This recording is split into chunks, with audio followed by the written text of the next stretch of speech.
안녕하세요. 오늘은 아메리칸 프로메테우스 오펜하이머의 평전입니다. 이 책을 한번 살펴보도록 하겠습니다.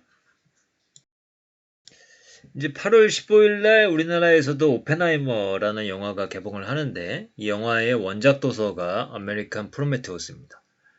그래서 이 책은 굉장히 900페이지가 넘는 굉장히 두꺼운 책인데요. 이 책은 이제 오펜하이머의 평전이고, 그래서 뭐, 이 책을 관통하는 어떤 주제의식을 다룬다기보다는 그냥 제가 읽고 나서 부분 부분, 인상적으로 느껴졌었던 부분들을 나눠볼까 합니다. 베르너 하이젠베르크의 부분과 전체라는 책이 있습니다. 이 책은 물리학자 본인이 쓴 책이기 때문에 과학 지식에 대한 수준 높은 대화 같은 것들을 볼 수가 있는 책이고요. 반면에 이 아메리칸 프로메테우스는 이 물리학자에 관한 책이기는 하지만은 이 역사학자가 쓴 이 오펜하이머에 대한 평전이기 때문에 아무래도 이제 오펜하이머의 일생이 촘촘하게 담겨 있고 좀 이해하기 어려운 물리학에 대한 그런 내용들은 많이 나오지 않는다. 그래서 900페이지가 넘는 책이지만은 굉장히 쓱쓱 읽을 수 있는 책이다. 이렇게 이해를 하시면 되겠습니다. 일단 오펜하이머 평전을 읽으면서 굉장히 의외라고 생각됐던 부분은 이 오펜하이머가 젊은 시절에 굉장히 심각한 정신적인 문제를 겪고 있었다는 것. 그래서 저희들이 갖는 선입견이 이 어린 시절이나 학창 시절에 정신적인 문제를 갖고 있는 사람이 어떻게 보면 정상적인 사회활동을 할 수 있을까? 그런 선입견을 갖기가 쉬운데 이 오펜하이머가 굉장히 심한 문제를 갖고 있었음에도 불구하고 그것을 극복하고 정상적인 혹은 훌륭한 물리학자로 성장을 했다. 이런 부분이 제가 첫 번째로 인상적으로 읽은 구절들이었습니다. 그래서 먼저 이 블랙킷 교수님으로부터 인정을 받지 못하고 불만이 쌓이자 오펜하이머는 실험실에서 구한 화학약품을 이용해서 독을 서가에 발라가지고 이 블랙킷 교수님의 책상에 올려두었죠. 그리고 이게 이제 미리 걸려가지고 다행히 이제 블랙키 교수가 그걸 먹지는 않습니다. 그래서 그는 정신과 의사와 정기적으로 만나야 한다는 조건으로 케임브리지에 남을 수가 있었습니다. 그리고 이제 그 친구가 이제 자기가 사귀는 여자에게 청혼을 했고 그 여자친구가 그것을 받아들였다고 이야기를 했는데 이 소식을 들은 오펜하이머가 깜짝 놀랐고 그의 친구인 퍼거슨에게 달려들었습니다. 그래서 퍼거슨은 내가 책을 집어들기 위해 고개를 숙였을 때 그가 나를 뒤에서 덮쳐서 가방끈으로 목을 조르려고 했습니다. 그리고 굉장히 특이한 성격이고 정신적인 문제를 갖고 있었다는 것을 볼 수가 있습니다. 그렇게 정신적인 문제를 안고 있었던 오펜하이머가 30대 후반에 어떤 작업을 하게 되냐면요. 이 핵무기를 만드는 일에 대한 총책임자로 나서게 된 거죠. 오펜하이머는 새로운 인생을 시작하고 있었다. 이제 전국 각지에 퍼져 있는 맨해튼 프로젝트 소속 기관들의 연구개발 활동을 통합하여 사용 가능한 핵무기를 만드는 일을 관장하는 총책임자였던 것이다. 그래서 1943년 3월 오펜하이머가 1904년생이거든요. 그러니까 30대 후반이죠. 로스 앨런 머스크가 완공되자 100여 명의 과학자, 엔지니어, 그리고 지원 인력이 새로운 공동체로 모여들었다. 6개월 후에는 약 1000명, 1년 후에는 3500명 이상이 여기에 살고 있었다. 1945년 여름이 되면 최소한 4000명의 민간인과 2000명의 군인이 거주하는 작은 마을이 되었다. 300개의 아파트 빌딩, 52개의 기숙사, 그리고 200개의 트레일러에 살았다. 그래서 젊은 시절에 이 교수를 독살하고자 했던 사람, 그리고 친구를 목조르고자 했던 사람이 이 평생 정신적인 면을 다스리면서 성장해서 이 거대한 프로젝트의 총책임자가 되었다는 것, 이 부분이 굉장히 인상적이었습니다. 그래서 이 천재와 이 미치광이는 한 끗 차이라고 그러잖아요. 그래서 요거는 이제 움직여라 당신은 내가 젊어진다라는 책에서 이 구절이 생각나서 그냥 말씀을 드립니다. 창의성이 뛰어나도 정신질환을 앓지 않는 사람이 많지만 그 대신 가족 중에서 그런 흔적을 찾아볼 수도 있다. 우리 시대 최고의 지성 중 한 명인 알베르트 아인슈타인은 조현병을 앓는 아들이 있었다. 그 다음에 버트란트 러셀은 조현병이 있는 친척이 많았다. 그 다음에 데이비드 보위는 형제가 조현병이었다. 그래서 이 조현병 혹은 정신병과 이 천재들의 상관관계를 설명하는 한 가지 가능성은 이 창의적인 사람과 정신질환이 있는 가족 모두 시상을 통과하는 정보의 양이 보통 사람보다 많아서 생각의 흐름도 더 강렬하다는 것이다. 그들 중 일부는 과도한 정보를 감당할 수 있는 뇌를 가졌고 또 그 뇌를 어떻게 활용해야 하는지 알았다. 그런 사람들은 천재가 되었다. 반면 회복 탄력성이 그리 뛰어나지 못했던 가족은 정신질환을 앓게 되었다. 이런 구절이 또 생각이 났습니다. 그 다음으로 저는 이 책을 읽으면서 이 오펜하이머의 지적인 특성에 대한 기술들이 눈에 들어왔는데요. 제가 이해한 바로는 이 오펜하이머는 실용적이고 구체적인 지식들보다는 이 추상적이고 종합적인 어떤 사고의 강점을 갖고 있었던 사람이 아닌가 싶습니다. 그래서 이런 구절들이 나옵니다. 그의 장점은 수많은 좋은 아이디어를 낼 수 있는 풍부한 상상력을 가졌다는 것입니다. 그의 약점은 엉성한 결론에 너무 쉽게 만족해버린다든지 끈기와 꼼꼼함이 부족해 스스로 생각한 흥미로운 질문들에 대답하지 않는다는 것입니다. 그 다음에 그의 친구인 로런스의 관심 분야가 되게 활동적이고 도구적인 것에 있다고 보았는데 오펜하이머는 정반대의 것이라고 생각을 했다. 아무래도 좀 더 본질적인 것, 추상적인 것에 관심을 가졌겠죠. 오펜하이머는 항상 핵심을 짚었다. 오펜하이머는 물리 현상의 근본을 재빨리 파악하고 나서 봉투 뒷면에 간단한 계산을 하면서도 중요한 모든 요소들을 고려하는 데 대단한 재능을 가지고 있었다. 세련되게 마무리하는 것은 오피의 작업 스타일은 아니었다. 그래서 미국식으로 기계를 만드는 것처럼 빠르지만 적당히 일을 했다는 겁니다. 그리고 오펜하이머 밑에 있었던 연구원이었던 서버는 이렇게 이야기를 합니다. 오피는 항상 자신의 아이디어에 비관적이었습니다. 그래서 어떻게 보면 그의 지나친 명석함이 독창적인 이론 추구에 꼭 필요한 끈질긴 확신을 갖지 못하게 했던 것이라고 할 수 있다. 그는 이와 같은 회의적인 태도로 인해서 한 가지 연구를 완벽하게 마무리 짓지 못하고 다음 주제로 넘어가는 경우가 많았다. 그래서 이 노벨상은 되게 무언가 구체적인 성과를 낸 과학자들에게 수여되는 상인데 반면에 오펜하이머의 천재성은 물리학계 전반의 성과들을 통합할 수 있는 능력에 있었다. 그래서 이렇게 논리정연하게 지식을 통합할 수 있는 오펜하이머의 능력은 세계 수준의 물리학 학파를 만들기 위해서는 필수적인 것이었다. 이제 반면에 노벨 물리학상을 받기에는 약간 구체적인 성과가 없는 스타일이었던 거죠. 그래서 물리학자 머리겔만은 이렇게 이야기를 했습니다. 그는 참을성이 없었어요. 의자에 오래 앉으면 생기는 군살이 없었다는 말이죠. 내가 아는 한 그는 긴 계산을 요하는 긴 논문을 쓴 적이 없습니다. 그의 업적은 명석하지만 작은 통찰력이 필요한 것이 대부분이었습니다. 그래서 이 부분도 이 뛰어난 물리학자라고 알려진 오펜하이머에 대한 조금 의외인 점이었습니다. 오펜하이머는 이제 수학에도 되게 약한 모습을 보여주기도 하고요. 그래서 물리학자들이 다 수학을 잘하는 것은 아니구나. 그래서 다양한 어떤 지적인 그런 사고방식을 보여주는구나 이런 생각이 들었습니다. 그래서 이제 어떻게 보면은 이제 독자들에 따라서 오펜하이머의 일생에 관한 기술들, 이 역사적인 기술들을 무미건조하게 읽을 수도 있겠습니다만은 이 책의 한 470페이지서부터 나오는 이 핵폭탄 실험 부분에 있어서는 전율을 느끼지 않을 수 없을 것입니다. 우리가 이제 피상적으로만 느껴졌던 핵무기를 비록 책을 통해서지만은 그 무시무시한 존재감을 간접 경험할 수 있는 그런 페이지들이거든요. 그래서 여기서 몇 구절을 소개를 해드립니다.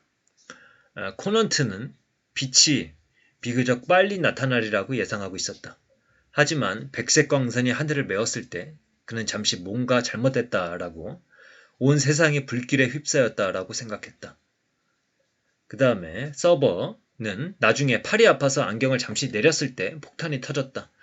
나는 성광 때문에 눈이 부셔 아무것도 볼 수 없었다라고 썼다. 30초쯤 후에 그의 시력이 돌아왔을 때 그는 6,000m에서 9,000m 높이로 피어오르는 밝은 자주색 기둥을 보았다. 32km 거리에서도 열기를 느낄 수 있었다. 그 다음에 이 로버트 오펜하이머의 동생인 프랭크 오펜하이머는 장치가 폭발했을 때 그의 형 곁에 있었다. 그는 땅에 엎드려 있었지만 첫 번째 섬광의 빛이 땅바닥에서부터 올라와 눈꺼풀을 투과했다. 내가 처음으로 올려다봤을 때 나는 불덩어리를 보았고 그 바로 직후에 이 세상의 것 같지 않은 구름이 떠오르는 것을 보았다. 그래서 이 시험 부지를 오펜하이머가 트리니티라고 이름을 붙였습니다. 그는 왜 이 이름을 골랐는지 기억하지는 못했지만 그는 막연하게 나의 심장을 쳐라 삼위일체의 신이여 라고 시작하는 존 돈의 시를 떠올린 것을 기억했다.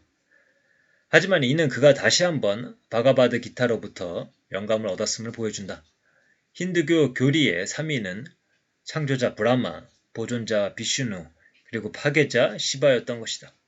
그래서 이 대목에서 이 파괴의 신 핵폭탄이 새로운 시대를 열어젖혔으며 핵이 만드는 균형 속에서 가까스로 인류가 평온의 시대를 보존하고 있는 것 아닌가라는 생각이 들었습니다. 물론 이제 뭐 우크라이나나 이런 데서 한편에서는 이 재래식 무기에 의한 전쟁이 한참 진행이 되고 있지만 그런 비극적인 일들이 벌어지고 있지만 그래도 이 핵무기에 의한 완전히 파멸적인 전쟁 상황이 발생하지 않는 것은 어떤 이 트리니티적인 어떤 균형 상황이 아닌가 이런 생각이 들었습니다.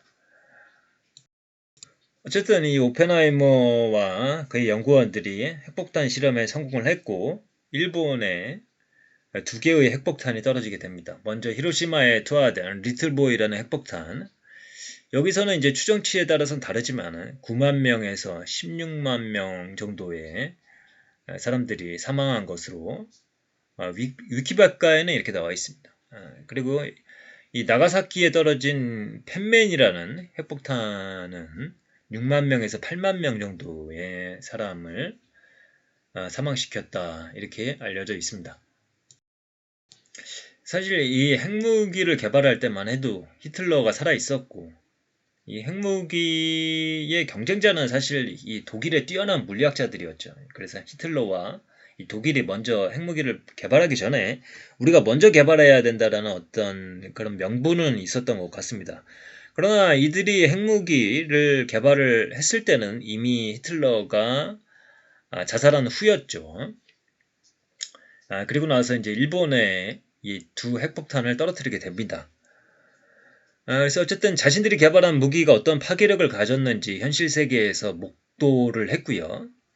그래서 뭐 오펜하이머와 같이 아무리 냉철한 사람이라도 이 존재 자체가 저 밑에서부터 뿌리 끝에서부터 흔들리는 그런 경험을 하지 않았을까 이렇게 생각을 해봅니다.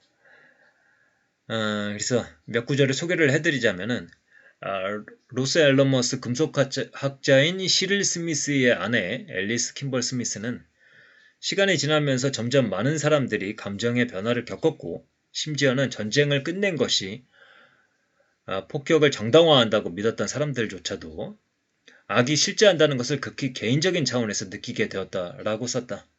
히로시마 이후 메사 위의 사람들은 대부분 잠시나마 기쁨을 느꼈다. 하지만 샬럿 서버에 따르면 나가사키의 소식이 전해진 후에는 암울함이 연구소를 뒤덮었다. 그래서 히로시마가 첫 번째 폭탄이고 이제 나가사키가 두 번째 폭탄이죠.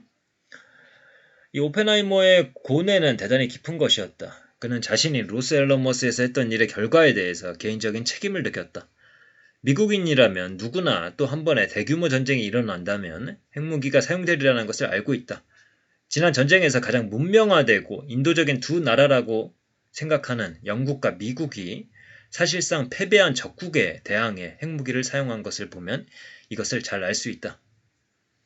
1945년 8월에 일이 있고 나서 1년도 채 되지 않아서 일본의 두 도시 한가운데에 폭탄을 투하하라고 폭격수에게 지시했던 사람이 자신이 사실상 패배한 적국에게 핵무기를 사용하는 것을 지시했다는 결론에 이르렀던 것이다. 이러한 자각이 그를 무겁게 짓누르고 있었다. 그래서 이제 하여간 이 오펜하이머는 이 핵무기가 사용된 이후에 어떤 윤리적으로 어떤 죄책감 같은 것을 갖고 있었던 것 같아요. 이제 명시적으로 자기가 후회를 한다 이런 말을 하지는 않았지만 이후에 그의 행보를 보건대 그가 꽤나 그 마음속에 짐을 가지고 있었다는 것을 볼 수가 있습니다. 그래서 그는 이제 핵무기를 관리하기 위해서는 열린 마음을 가져야 한다. 그리고 수소폭탄은 개발하면 안 된다. 왜냐하면 이제 수소폭탄은 더 파괴력이 강하기 때문에 반드시 군사시설을 넘어서서 민간인들에게 피해를 입히게 되는 것을 전제하게 되므로 수소폭탄의 개발에 대해서 반대를 하게 되죠. 그래서 이런 주장들은 냉철한 이성적 사고의 산물일 수도 있겠지만 어쨌든 저는 오펜하이머가 상당한 심적 부담을 갖게 된 것 같은 그런 느낌을 받았습니다. 그래서 오펜하이머는 계속 핵무기 개발 그리고 그 핵무기의 사용에 있어서의 윤리성을 묻게 됩니다. 이로 인해서 그의 주적들이 오펜하이머의 과거 행적, 즉 공산당과의 인연을 문제 삼기 시작하고 오펜하이머가 상당한 공경을 겪게 되죠. 그래서 이 부분에서 이제 과학자의 윤리적 의무에 관한 생각이 이제 계속 떠오르게 됩니다. 그래서 제가 예전에 봤던 어떤 영상에서 과학을 공부하는 이제 학생들과 어떤 철학자 교수님의 어떤 질문과 답변 그 장면이 이제 생각이 났거든요. 그래서 이 과학을 공부하는 학생은 이제 과학자는 연구만 하면 되는 것 아니냐 이렇게 이야기를 했는데 이제 그 교수님은 이렇게 답변을 하더라고요. 어떤 과학기술에 대해서 과학자들보다 더 잘 알 수 있는 사람이 누가 있겠는가? 일반인은 잘 이해를 못할 수가 있다. 그래서 과학자들이 책임의식을 갖고 계속 시민들과 소통할 필요가 있다. 뭐 이런 대화였던 것 같습니다. 그래서 어쨌든 오펜하이머도 이 과학자로서 윤리적인 어떤 책임을 가져야 된다. 그런 측면에 이제 그의 커리어의 후반부가 그런 색깔이 많이 드러납니다. 그래서 오펜하이머는 이 수소폭탄의 결정이 여론을 수렴하지도 않고 공론을 모으지도 않은 채 그 결과에 대한 솔직한 평가 없이 비공개로 이루어졌다고 생각을 했습니다. 비밀주의는 무지한 정책을 낳았고 그래서 오펜하이머는 비밀주의에 반대하는 목소리를 높이기로 결심했다. 그는 강연에서 열린 사회, 지식에 대한 무제한적 접근, 자기 개발을 위한 인간의 제한 없는 연대 이러한 가치들을 지키지 않으면 우리는 점점 더 커지고 복잡해지고 급변하고 전문화하는 기술사회 속에서 인류의 공동체를 유지할 수 없을 것입니다. 라고 말했다. 이 비밀주의의 문제는 그것이 정부가 공동체 전체의 현명함과 자원을 이용하지 못하게 한다는 것입니다. 그래서 어쨌든 이 이제 미국에서 이제 수소폭탄을 빨리 개발을 해야 된다. 그리고 핵무기를 많이 대량 생산을 함으로써 이제 상대국들에 대한 특히 소련에 대한 억제력을 가져야 된다라고 주장했던 사람들, 이 사람들의 눈밖에 나게 된 거죠 오펜하이머가. 그리고 오펜하이머가 공산당과의 어떤 그런 인연들이 많았기 때문에 그것을 지지하기도 했고 여러 가지 활동을 하기도 했었기 때문에 이제 책을 잡히게 된 거죠. 그래서 청문회가 열리게 되고 굉장한 공경을 겪게 됩니다. 그리고 그 시기가 2차 세계대전 이후에 이 메카시즘의 광풍이 불던 그런 시기였기 때문에 더더욱이 오펜하이머가 공경을 겪게 되는데요. 그때 이제 이 아인슈타인이 카메오처럼 이 책이 이제 등장을 합니다. 이 부분들이 좀 개인적으로는 굉장히 재미가 있었습니다. 어떻게 보면은 무협지에 나오는 내공이 높은 은거기인의 모습을 언뜻 보여주었다. 그래서 재미가 있었습니다. 그래서 요 구절들도 한번 말씀을 드리겠습니다. 아인슈타인은 나에 대한 공격이 너무 터무니없어서 그냥 사직하는 편이 나을 거라고 생각해 라고 말했다. 그는 오펜하이머가 마녀사냥의 대상이 되어야 할 책임은 없다라고 주장했다. 그는 조국에 충실했고 그 대가가 이것이라면 그 역시 조국의 등을 돌려야 할 것이다 라고 말을 했습니다. 그리고 이제 이 아인슈타인이 이제 이 오펜하이머와 대화를 하다가 오펜하이머가 그의 말을 듣지 않고 떠나자 이제 아인슈타인이 이렇게 이야기를 하는 거죠. 오펜하이머는 나와 같은 집시가 아니야. 나는 코끼리 같은 피부를 가지고 태어났지. 그 누구도 나를 상처 입힐 수는 없어. 그는 오펜하이머가 확실히 쉽게 상처 입고 쉽게 겁먹을 수 있는 사람이라고 생각을 했습니다. 이 오펜하이머의 문제는 그를 사랑하지 않는 여인을 사랑하고 있다는 거야. 미국 정부 말이네. 해결책은 간단해. 오펜하이머는 워싱턴에 가서 정부 관료들에게 멍청이라고 말해주고 집에 가면 그뿐이지 라고 말했다. 그는 아인슈타인을 설득해. 그래서 어떤 사람이 아인슈타인을 설득해서 오펜하이머를 지지하는 간단한 성명서를 작성하도록 했다. 그래서 이제 아인슈타인이 성명서에서 이렇게 이야기를 합니다. 나는 그를 과학자로서뿐 아니라 한 사람의 위대한 인간으로 존경한다. 그래서 이 메카시즘의 광풍 속에서도 이 거리낌 없이 성명서도 딱 이렇게 하고, 근데 오펜하이머한테 그냥 미국에게 등을 돌려라 이렇게 조언을 하기도 하고, 이렇게 하는 모습을 보면서 아인슈타인의 모습이 꽤나 멋있다라고 생각이 드는 장면들이었습니다. 그래서 뭐 이제 900페이지에 달하는 책을 다 읽고 나서 이제 뭐랄까요, 이 책을 관통하는 커다란 교훈을 제가 이제 파악을 했다라기보다는 그냥 이 한 인간에 대한 일대기를 읽으면서 이 한 사람의 인생을 관통해서 바라보는 어떤 그런 즐거운 경험을 했다. 이것이 저의 총평이고요. 그래서 이런 경험을 하면서 뭐라고 할까요? 거울처럼 오펜하이머의 삶을 읽으면서 저의 삶도 바라보고 어떻게 살아야 될까? 어떻게 살아왔는가를 제 삶에 대해서도 되돌아보고 점검해 볼 수 있었다는 것이 이 책을 읽으면서 가장 큰 어떤 결실이다 이렇게 볼 수가 있겠고요. 그리고 뭐 이 책을 읽고 나서 바로 든 솔직한 감상은 먼저 이제 허무함이 몰려오고 약간의 우울한 그런 감정이 느껴졌습니다. 그래서 오펜하이머뿐만 아니라 그의 주변 인물들의 삶의 굴곡을 보면서 인간이 과연 자신의 인생을 통제할 수 있는 것인가라는 의문이 들기도 했고요. 기분이 꽤나 이제 가라앉기도 했습니다. 어쨌든 이 20년 넘게 오펜하이머에 집착했었던 이 저자의 열정에 이제 경의를 표하고요. 그리고 얼마 후에 개봉하는 오펜하이머의 영화도 빠른 시일 안에 보러 갈 생각입니다. 그래서 이 책을 넘어서는 혹은 책을 읽고 나서의 어떤 그런 감상을 좀 더 특별하게 만드는 그런 경험을 했으면 좋겠다라는 생각도 하면서 오늘은 좀 재미 위주로, 흥미 위주로 한 권의 책을 소개를 드렸습니다. 그러면 오늘의 내용은 이것으로 마치도록 하겠습니다. 감사합니다.